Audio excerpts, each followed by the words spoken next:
গত বছরের ৩ আগস্ট যখন সারা দেশে শেখ হাসিনার পদত্যাগের এক দফা দাবিতে উত্তাল পরিস্থিতি, সেই সময়ই আলোচনায় আসে একটি বিস্ময়কর ঘটনা। তৎকালীন ঢাকা দক্ষিণ সিটির মেয়র ব্যারিস্টার শেখ ফজলে নূর তাপস সিঙ্গাপুরে পালিয়ে যাওয়ার চেষ্টা করেন, কিন্তু হযরত শাহজালাল আন্তর্জাতিক বিমানবন্দরে পৌঁছেই তাকে থামিয়ে দেন ইমিগ্রেশন কর্মকর্তারা। তখনই ঘটে নাটকীয় মোড়। তাপস সরাসরি ফোন করেন প্রধানমন্ত্রী শেখ হাসিনাকে। সম্প্রতি ফাঁস হওয়া দুটি অডিও ক্লিপে উঠে এসেছে তাদের কথোপকথনের বিস্তারিত। একটি ২২ জুলাইয়ের, অন্যটি ৩ আগস্টের বলে দাবি করা হয়েছে। ৩ আগস্টের অডিওতে শোনা যায় তাপস হাসিনাকে বলেন, আমি একটু সিঙ্গাপুর যেতে চাচ্ছিলাম, যাব? জবাবে হাসিনা বলেন, হ্যাঁ যাও, যাবা না কেন? কিন্তু সমস্যায় পড়েন জিও অনুমোদন ছাড়াই এয়ারপোর্টে গিয়ে। বলেন জিওটা এখনো হয়নি বলে এখানে ছাড়ছে না।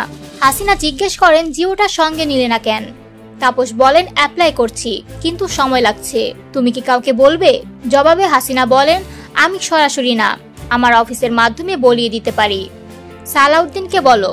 অন্যদিকে ২২ জুলাইয়ের কথোপকথনে উঠে আসে ঘনিষ্ঠ সম্পর্কের ইঙ্গিত। তাপস বলেন, হাসুমনি একটু আসতে চাচ্ছিলাম তোমাকে দেখতে।